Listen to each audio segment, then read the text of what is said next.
प्रिय विद्यार्थियों, आज का हमारा दूसरा प्रश्न है, प्राचीन भारतीय हिंदू धर्म शास्त्रों के अनुसार विवाह पर निबंध लिखे। यानी जो प्राचीन काल के अंदर हमारे जो हिंदू धर्म थे या हिंदू धर्म शास्त्र थे, जिस तरह वेद थे या जो उपनिषद थे, पुराण थे, उन सब वेदों के अंदर जो विवाह की जो प्रक्रियाएं थी, जिस तरह 8 प्रकार के जो विवाह माने गए थे, उन विवाहों के बारे में इस प्रश्न के अंदर हम चर्चा करेंगे। यानी इसके ऊपर निबंध लिखना है। उसके अथवा में जो दूसरा प्रश्न कह सकते हैं, भी प्रश्न की लैंग्वेज थोड़ी सी चेंज कर दी जाती है, लेकिन उत्तर क्या होता है, एक ही होता है। तो दूसरा प्रश्न क्या है, उपनयन संस्कार पर टिप्पणी लिखो। यानी ये हम कह सकते हैं जो उपनयन संस्कार है, ये जो व्यक्ति जब इस धरा पर जन्म लेता है या जन्म लेने से पहले ही ये जो भारतीय समाज है, इस भारतीय समाज में उस बच्चा जो एक माँ के गर्भ में होता है, उस जो गर्भ में होते हुए ही उनके संस्कारों का क्या हो जाता है, प्रारंभ हो जाता है। और वो संस्कार उसके माता यानी जो बच्चा अपनी माँ के गर्भ में है तब से लेकर के और उसकी मृत्यु तक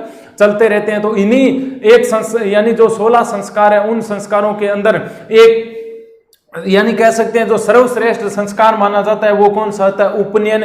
और इस उपनयन संस्कार को हम क्या कहते हैं, यज्ञोपवीत भी कहते हैं या जनेऊ धारण करना भी कहते हैं। तो प्रिय विद्यार्थियों, दूसरा प्रश्न है, उपनयन संस्कार पर टिप्पणी लिखो। प्राचीन काल था हमारा, उसके अंदर जो भारतीय समाज था और उस समाज के अंदर जो व्यक्ति रहते थे, वो व्यक्ति अपने व्यक्तित्व के उत्थान के लिए क्या, यानी जो एक व्यक्ति का व्यक्तित्व होता है, उसका उत्थान कैसे होता है, कैसे वो ऊंचा होता है, यानी उसका चरित्र का निर्माण कैसे होता है, उसका विद्या अध्ययन कैसे किया जाएगा, उसका वेदारंभ कैसा किया जाएगा, उसके कर्ण छेदन की प्रक्रियाएं कब होगी, इन सब का उत्थान करने के लिए जो प्राचीन भारतीय धर्मशास्त्र है, उन धर्मशास्त्रों के अंदर किसका उल्लेख किया गया है, तो वो उल्लेख किया गया है प्रिय विद्यार्थियों संस्कारों का। यानी हिंदू धर्म के अनुसार जब एक बच्चा जन्म लेता है, यानी जन्म से पूर्व, यानी जब वो अपनी मां के गर्भ के अंदर होता है, तभी से लेकर के और उसकी मृत्यु तक जो हमारे धर्मशास्त्र है, उन धर्मशास्त्रों के अनुसार जो 16 संस्कार दिए गए हैं, उन्हीं 16 संस्कारों के माध्यम से एक व्यक्ति अपने चरित्र का निर्माण करता है। अपने जो सामाजिक क्षेत्र होता है, उस सामाजिक क्षेत्र में अपनी जो प्रतिभाएं हैं, उन प्रतिभाओं को दर्शाता है। किन के माध्यम से, इन्हीं अपने संस्कारों के माध्यम से। तो इन जो एक व्यक्ति होता है, उस व्यक्तित्व का उत्थान यानी उसको ऊंचा उठाने के लिए हमारे जो प्राचीन धर्म ग्रंथ है, उसके अंदर किसकी चर्चा की गई है, संस्कारों की चर्चा की गई है। और ये जो संस्कार शब्द है, इसी संस्कार से व्यक्ति के अंदर क्या आती है, शुद्धि आती है। यानी जो संस्कार है, संस्कार से व्यक्ति के अंदर क्या आती है, शुद्धि आती है। शुद्धि के साथ साथ आस्तिकता, यानी किसी के प्रति आस्तिकता, दूसरी धार्मिकता इन्हीं के आधार पर आती है। किन के आधार पर, संस्कारों के आधार पर। हम आज भी हमारे वर्तमान समाज में देख रहे हैं भी, जैसा हम बच्चों को संस्कार देंगे, उसकी भावी पीढ़ी या उसका भावी जीवन क्या होगा, वैसे ही होगा।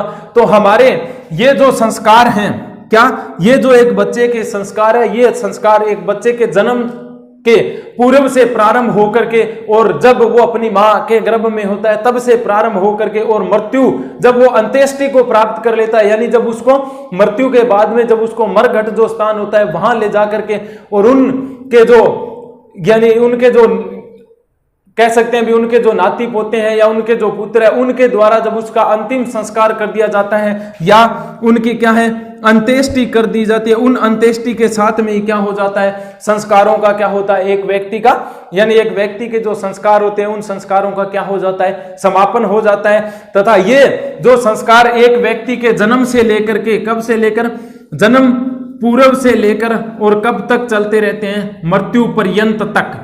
यानी जन्म पूर्व से लेकर कब तक चलते रहते हैं, मृत्यु पर्यंत तक। संस्कार शब्द है वो संस्कृत भाषा के क्रय धातु, जो क्रय धातु होती है, इस क्रय धातु के अंदर धय प्रत्यय को, किसको, धय प्रत्यय को जब जोड़ दिया जाता है तब, यानी उस धय प्रत्यय को जोड़ करके और किस शब्द का प्रयोग किया गया है, संस्कार शब्द का। किस भाषा के अंदर, संस्कृत भाषा के अंदर कौन सा धातु, संस्कृत भाषा की क्रय धातु के अंदर जो धय प्रत्यय होता है उसको जोड़ करके और किस शब्द का निर्माण किया गया है, संस्कार शब्द का निर्माण किया गया।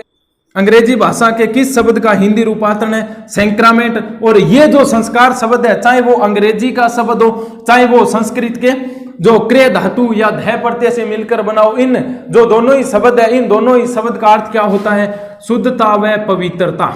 तो इस प्रकार प्रिय विद्यार्थियों हम कह सकते हैं जो संस्कार होते हैं या जो संस्कार एक व्यक्ति के होते हैं, उस संस्कार का अगर हम साधारण तौर पर अगर अर्थ समझें तो साधारण तौर पर जो अर्थ होता है वो होता है शुद्धि या व्यक्ति का परिष्कार करना।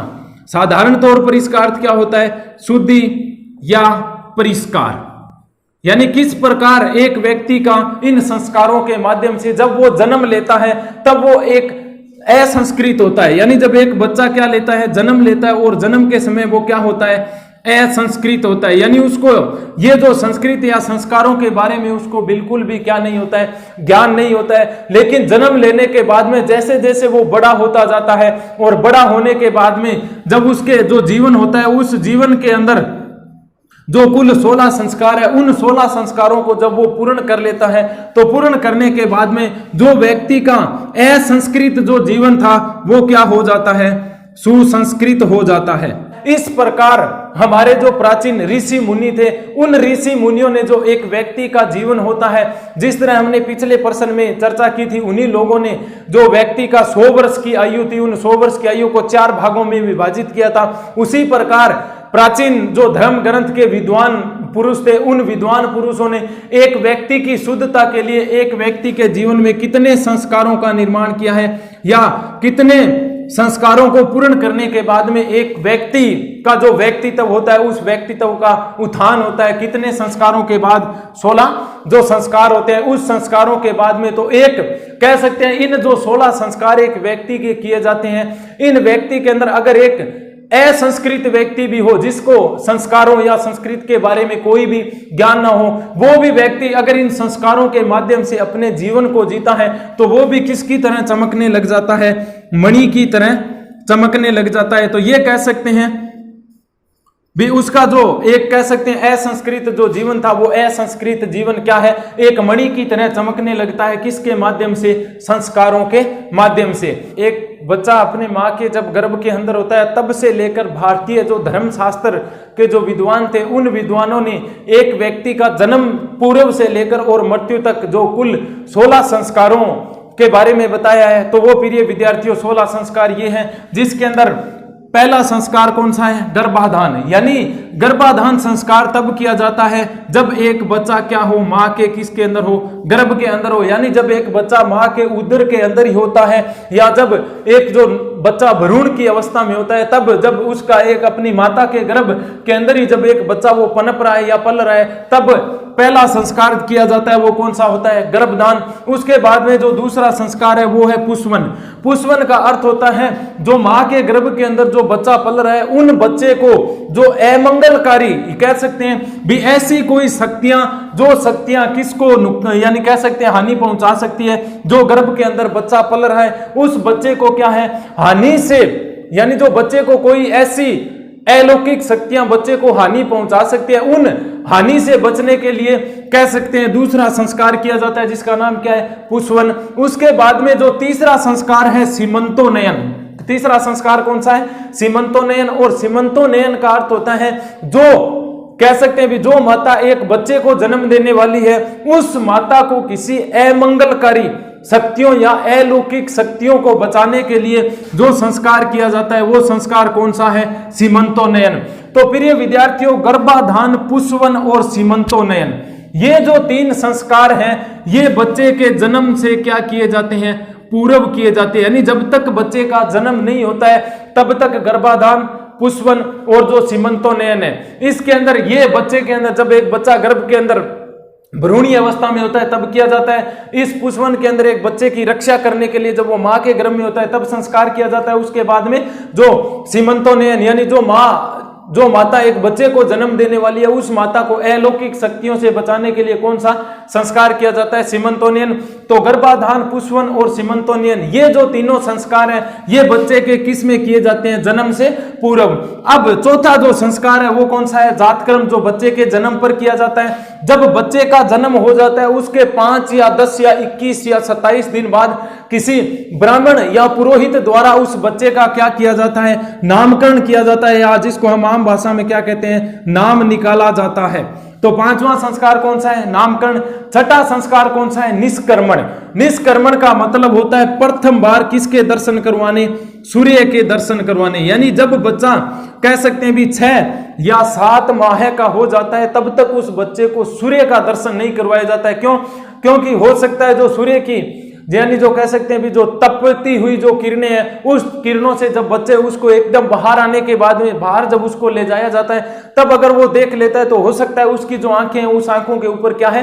प्रभाव पड़ता है। क्यों? उस समय उस बच्चे की आंखें क्या होती है? कोमल होती है। तो यानी जो निष्कर्मण संस्कार है वो बच्चे के 6 या 7 माह के अंदर किया जाता है और उसके अंदर क्या किया जाता है? प्रथम बार किसके दर्शन करवाए जाते हैं? सूर्य के। तो अब 6 संस्कार हो गए। 7वां अन्नप्राशन, यानी जब बच्चा 6 या 7 महीने का हो जाता है तब उसको क्या है? प्रथम बारी अन्नप्राशन करवाया जाता है या उसको अन्न ग्रहण करवाया जाता है। उसके बाद में चूड़ाक्रम। चूड़ाक्रम होता है जो बच्चा जन्म लेता है उस बच्चे के जो बाल होते हैं उन बालों को प्रथम बार काटना, जिसको हम आम भाषा में क्या कहते हैं? जड़ूला। बच्चे का क्या उतारना? जड़ूला। उसके बाद में जब बच्चा 7, 8 या 9 वर्ष का हो जाता है तो प्राचीन हमारे जो वैदिक ग्रंथ थे या जो सूत्र ग्रंथ थे उन सूत्र ग्रंथों के हिसाब जब बच्चे का जड़ूला या चूड़ाक्रम कर दिया जाता है उसके बाद में उस बच्चे के कर्ण भेद किया जाता है। कर्ण भेद का मतलब कानों के अंदर क्या करने?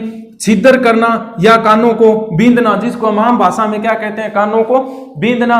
ये 9 संस्कार पूरे होने के बाद में जब एक 10वां जो संस्कार है वो कौन सा है? विद्यारंभ। यानी कर्ण भेद होने के बाद में अब वो बच्चा क्या है? एक गुरुकुल की ओर अब ऐसी परिस्थितियां उसके सामने आ जाती है भी अब वो गुरुकुल के अंदर जाएगा और वहां किसको ग्रहण करेगा? शिक्षा को। और उसको अब 10वां जो संस्कार है वो कब किया जाता है? जब बच्चा प्रथम बार विद्यालय की ओर क्या है?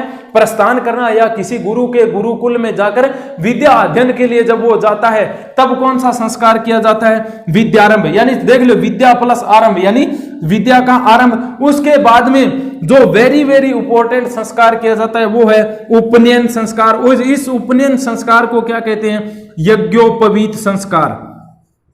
यज्ञोपवीत संस्कार भी कहा जाता है। इस यज्ञोपवीत या उपनयन संस्कार होता है, इस उपनयन संस्कार के अंदर या उपनयन संस्कार ये कब किया जाता है? जब एक बच्चा 7 या 8 वर्ष की आयु का हो जाता है और वो जब वेदों का ज्ञान करने के लिए या वेदों के अंदर जो धर्म के मामले में जो भी चीजें लिखी गई है उन सब चीजों का जब वो ज्ञान प्राप्त करने के लिए शिक्षा दीक्षा के लिए जब एक गुरु के आश्रम में जाता है उससे पहले उपनयन संस्कार या यज्ञोपवीत संस्कार किया जाता है। और इन संस्कार के बाद में उस बच्चे को क्या धारण करवाई जाती है? जनेऊ। यानी अब वो बच्चा जो वेदों का ज्ञान होता है वो वेदों का ज्ञान प्राप्त करने के लिए क्या हो गया है? तैयार हो गया है। तो 11वां संस्कार कौन सा है? उपनयन। 12वां जो संस्कार है वो है वेदारंभ। यानी जो हमारे प्राचीन वेद हैं, उपनिषद है, पुराण है, अब उपनयन संस्कार करने के बाद में जो वेदारंभ है यानी वेदों को पढ़ने या पठन करने का जो समय है वो कौन से संस्कार के बाद में होता है? उपनयन संस्कार के बाद में 12वां जो संस्कार होता है कौन सा? वेदारंभ। फिर उसके बाद में जो 13वां संस्कार होता है जब बच्चा एक गुरु के आश्रम में जाता है, किसके लिए? शिक्षा दीक्षा ग्रहण करने के लिए। तब वहां जाकर एक बच्चे के जो बाल या जो बच्चा होता है जिसके जो बड़े बड़े बाल होते हैं उस बालों को क्या कर दिया जाता है? केशांत। यानी जो उसके केस होते हैं उन केसों को क्या है? काट दिया जाता है और उनका जो सर होता है वो बिल्कुल बालों रहित कर दिया जाता है। तो उसको क्या बोलते हैं? केशांत या गोदान। फिर उसके बाद में जब एक बच्चे की कह सकते हैं भी लगभग तकरीबन 20 या 22 वर्ष की अवस्था हो जाती है तब वो अपनी जो शिक्षा होती है एक गुरु के आश्रम में रहकर उस शिक्षा को पूरा कर करके और जो गुरु की गुरु दक्षिणा होती है वो दे करके, चाहे गुरुकुल की जो शिक्षा थी उस शिक्षा के अंदर जो गुरु था उस गुरु को दक्षिणा के रूप में क्या दी जाती थी? गाय। तो एक गुरु को गाय का दान करके और केशांत यानी अपने बालों को फिर वहीं से कटवा करके जो गुरुकुल में उनके बाल बढ़ गए थे उन बालों को कटवाकर और उसके बाद में जो 14वां संस्कार किया जाता है वो होता है समावर्तन।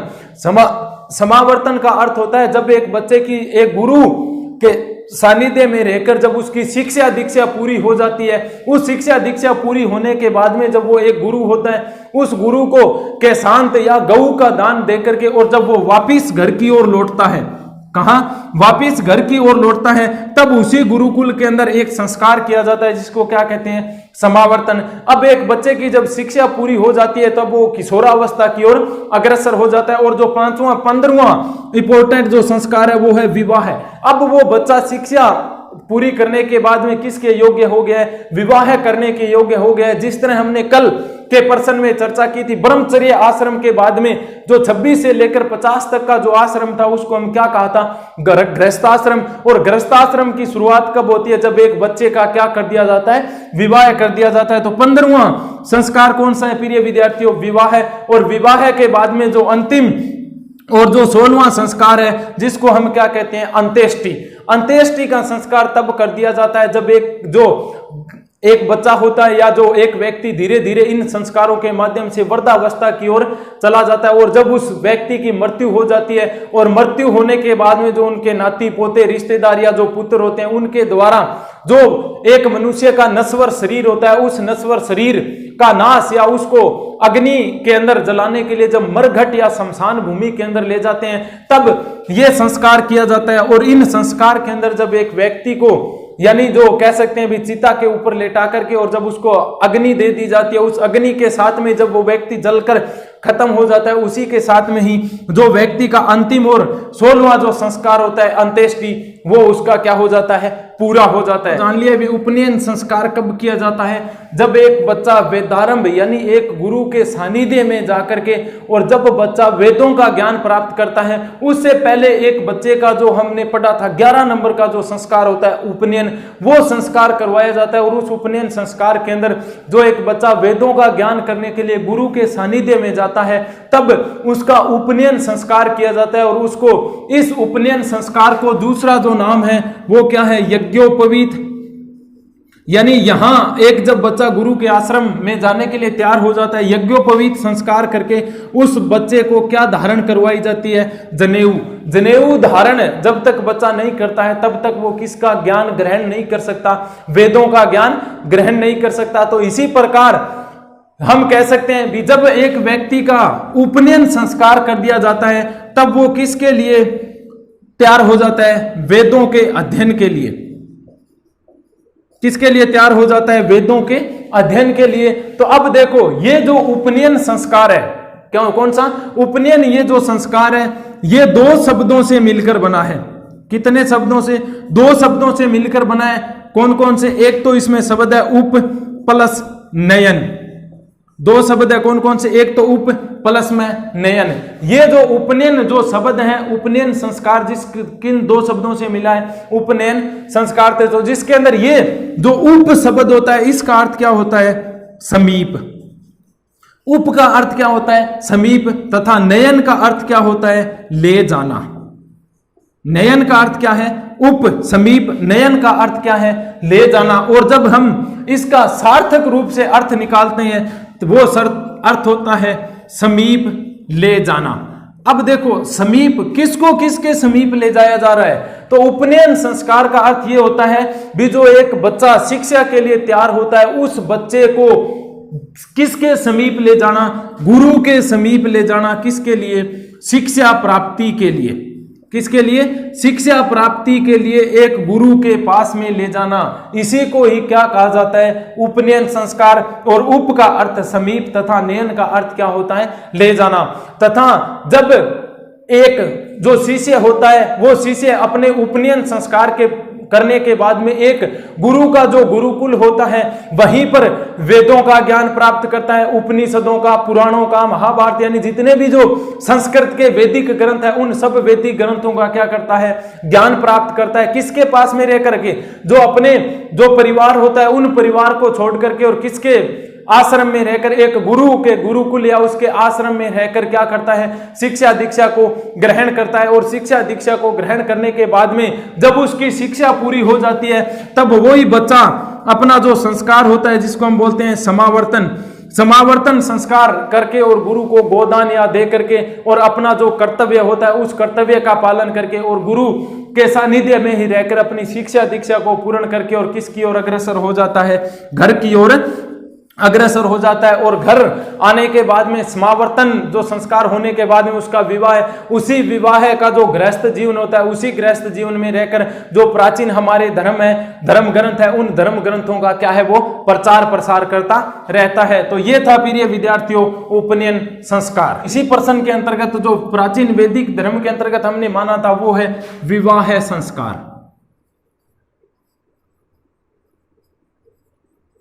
इस विवाह संस्कार का अगर हम आम भाषा में अर्थ समझें भी, विवाह का अर्थ क्या होता है, तो प्राचीन जो ऋषि विद्वान है उनके द्वारा विवाह का जो अर्थ होता है किसी कन्या का, यानी जो किसी एक लड़की होती है किसी कन्या का सुयोग्य वर के साथ संबंध बनाना, सुयोग्य वर्ग के साथ में संबंध बनाना, और किसके द्वारा, उनके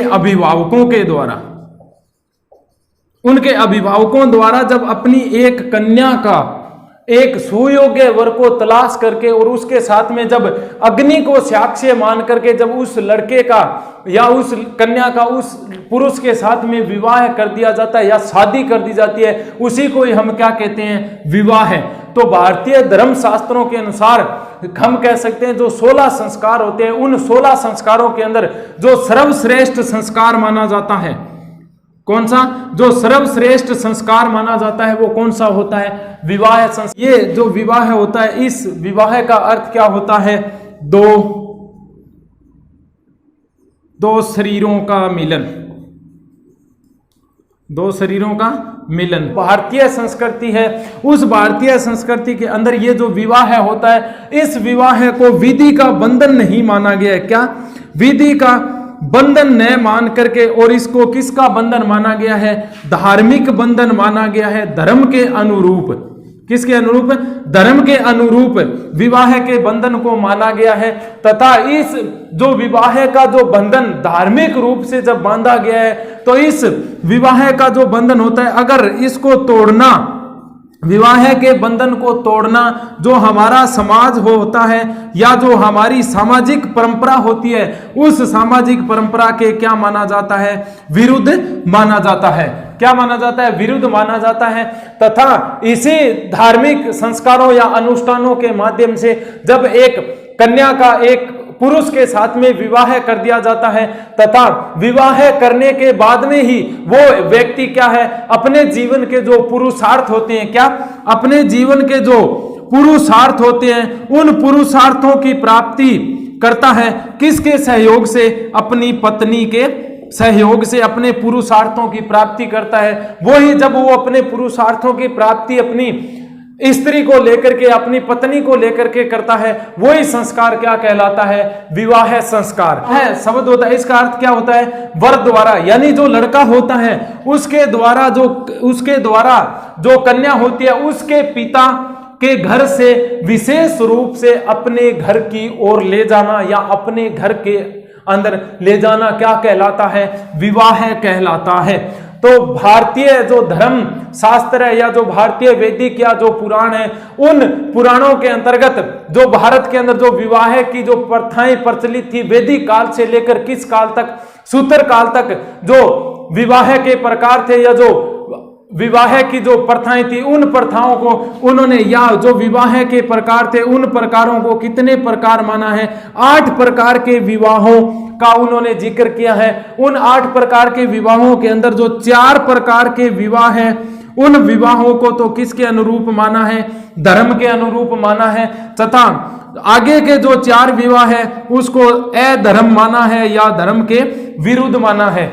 अब विवाह के प्रकार और जो प्राचीन भारत के जो कह सकते हैं वैदिक काल से लेकर जब हमारे यहाँ सूत्र काल का जो समय था, उस काल के अंदर जो विवाह थे वो कितने प्रकार के थे, 8 प्रकार के विवाह माने जाते थे। पहला प्रकार कौन सा है, ब्रह्म विवाह। और ये जो ब्रह्म विवाह है इसको हम कह सकते हैं सर्वश्रेष्ठ विवाह है।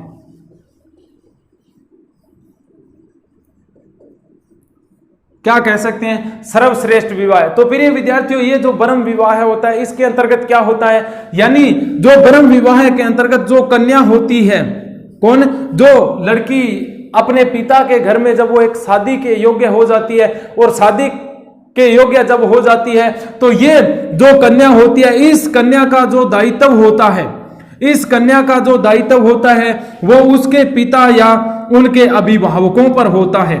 उनके पिता या उनके जो अभिभावक होते हैं उन अभिभावकों के ऊपर होता है।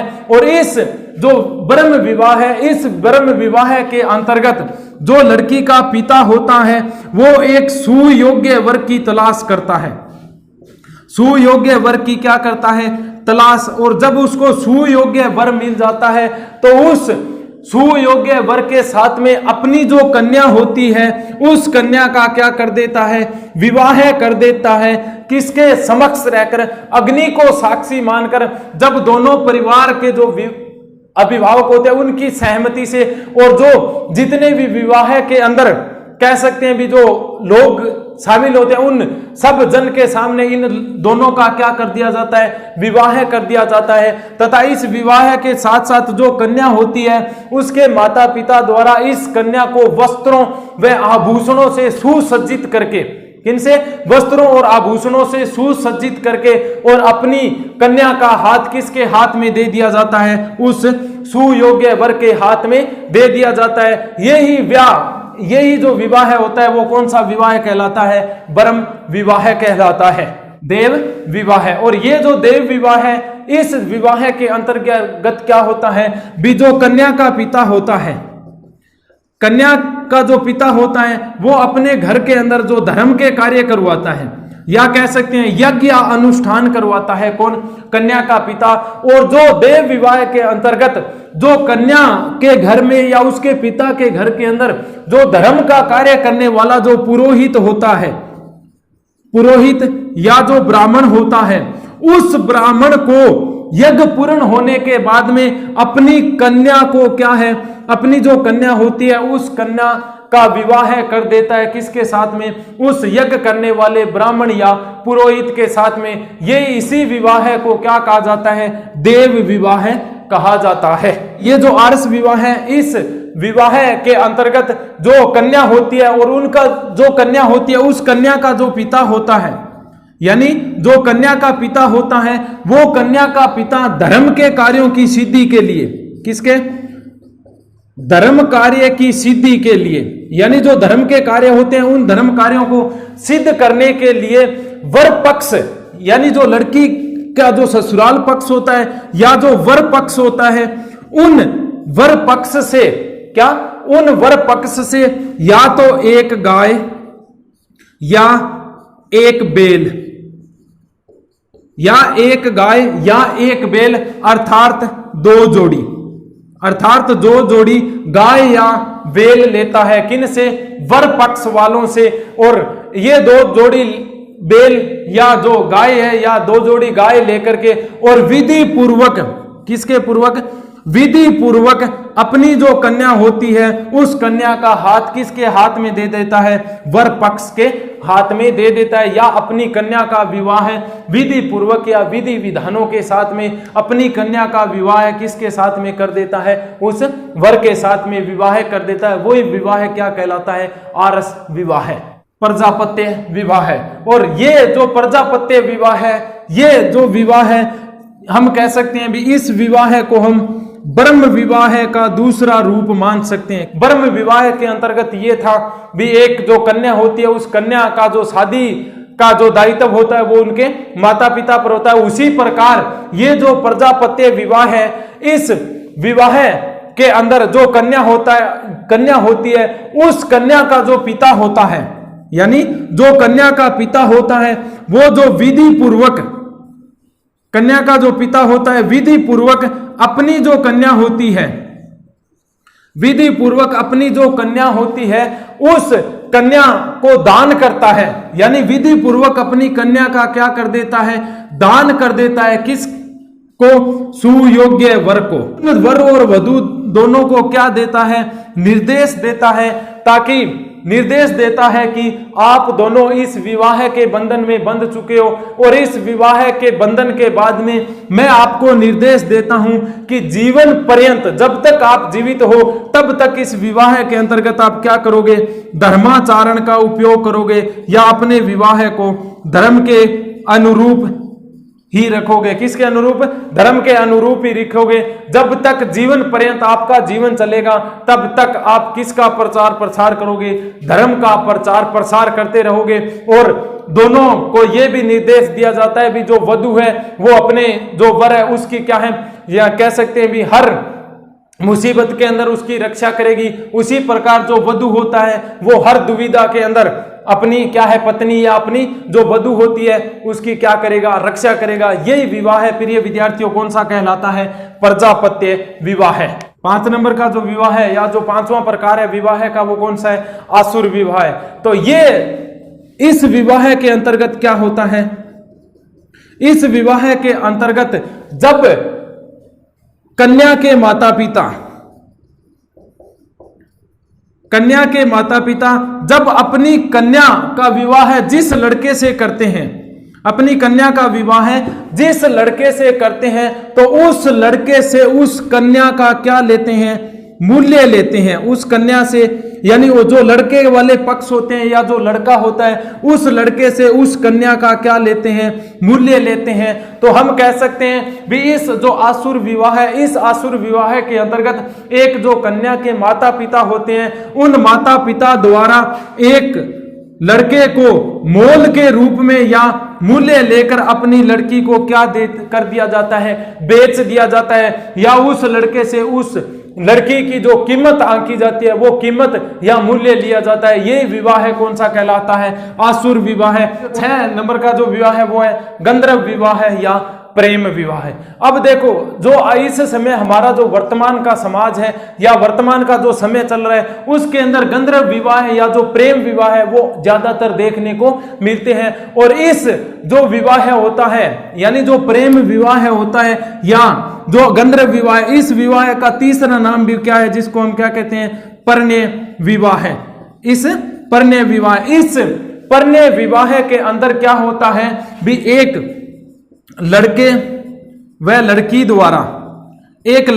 लड़की द्वारा दोनों एक दूसरे से क्या करते हैं? प्रेम करने लग जाते हैं, एक दूसरे से मोह करने लग जाते हैं। इसी कारण ये लड़के और लड़की इस प्रेम के अंदर वशीभूत होकर के और अपने माता पिता की उपेक्षा करके और कहीं अन्यत्र या अपने माता पिता की असहमति या अपने माता पिता के घर से भागकर या कह सकते हैं भी जब चोरी शादी कर लेते हैं तो वो कौन सा विवाह कहलाता है? गंधर्व विवाह या प्रेम विवाह कहलाता है। जिसके अंदर अपने जो लड़की या लड़के के जो माता पिता होते हैं उसके द्वारा कोई प्रकार की मान्यताएं नहीं दी जाती है। सिर्फ सहमति किसकी होती है? लड़के व लड़की की। और किसके अंदर वशीभूत होकर के जो उन दोनों ने एक दूसरे से क्या किया है? प्रेम किया है। विवाह कौन सा है? राक्षस विवाह। और इस राक्षस जो विवाह होता है इस विवाह के बारे में जो सृष्टि का रचयिता था कौन? मनु। ये मनु क्या कहता है कि कन्या पक्ष का यानी जो कन्या पक्ष वाले होते हैं, कौन से? मनु क्या कहता है भी जो कन्या पक्ष वाले होते हैं उन कन्या पक्ष वालों को मार के या पीट करके या उनको घायल करके या तो उनको मारकर या उनको घायल कर या उनके जो द्वार या जो कह सकते हैं जो किवाड़ या जो कपाट थे उन सबको तोड़ करके और एक रोती या बिलकती हुई कन्या का जब हरण करके या अपहरण करके जब उसके साथ में बलपूर्वक विवाह कर लिया जाता है उस विवाह को क्या कहा जाता है? राक्षस विवाह। यानी इसके अंदर भी उसके कन्या के जो माता पिता उसकी कोई सहमति नहीं होती है, उसको मार काट किया जाता है या उसके कन्या को घायल, यानी जो कन्या के माता पिता उसको घायल कर दिया जाता है। उनके जो द्वार होते हैं या उनकी जो घर की दीवारें होती है, उन दीवारों को तोड़कर जो रोती बिलखती हुई कन्या होती है उस कन्या के साथ में या उस कन्या का उसके घर से हरण करके जब किसी पुरुष द्वारा उसके साथ में जबरदस्ती या बलपूर्वक विवाह कर लिया जाता है, वही क्या कहलाता है? राक्षस विवाह है। और इस राक्षस विवाह के अंदर हम एक उदाहरण लेके देखते हैं। अगर हम एक उदाहरण लेकर देखते हैं तो जिस तरह पृथ्वीराज चौहान व संयोगिता का विवाह है। क्यों ये उदाहरण हमने कैसे रखा भी? किस तरह ये जो संयोगिता थे, इसका जो पिता था जयचंद गढ़वाल, उस क्या जब शादी कर रहा था, उस शादी से कैसे ये पृथ्वीराज चौहान उसको शादी का जो मंडप होता है उस मंडप से उठाकर ले गया था। और ये भी किस विवाह के अंतर्गत आता है? राक्षस विवाह। अगर हम दूसरा उदाहरण देखें जो श्री कृष्ण की बहन थी सुभद्रा, उस सुभद्रा का भी अपहरण कर लिया था किन्होंने? यानी जो कुंती पुत्र अर्जुन था। और वो भी विवाह किसके अंतर्गत रखा जाता है? राक्षस विवाह के अंतर्गत रखा जाता है। प्रकार पैशाच विवाह। और ये जो पैशाच विवाह है, ये जो हमारे वैदिक या कह सकते हैं जो विवाह की जो 8 प्रणालियां थी, कौन कौन, यानी जो 8 प्रणालियां थी, उन 8 प्रणालियों में सबसे घिनौना विवाह माना जाता है। होता है इसके अंतर्गत क्या होता है? सोई हुई लड़की, सोई हुई या मदहोश या पागल या उन्मुक्त, कौन कौन से? या तो सोई हुई या मदहोश या पागल या उन्मुक्त या मार्ग में चलती हुई। क्या? या मार्ग में चलती हुई। जब किसी कन्या को मार्ग में चलती हुई, जब किसी कन्या को जब एक पुरुष द्वारा क्या? एक पुरुष द्वारा कामयुक्त होकर के, क्या? एक पुरुष द्वारा काम युक्त होकर के और जोर जबरदस्ती से, यानी कह सकते हैं जो पागल हो या मदहोश हो या जो मार्ग में चल रही लड़की थी, उस लड़की को जब एक पुरुष द्वारा काम युक्त होकर के और जब उस लड़की को जबरदस्ती अपनी भोग विलासिता का शिकार कर दिया जाता है। किसका? भोग विलासिता का जब उसको शिकार कर दिया जाता है, तो इस प्रकार का जो विवाह होता है वो कौन सा विवाह कहलाता है? पैशाच विवाह कहलाता है। धन्यवाद।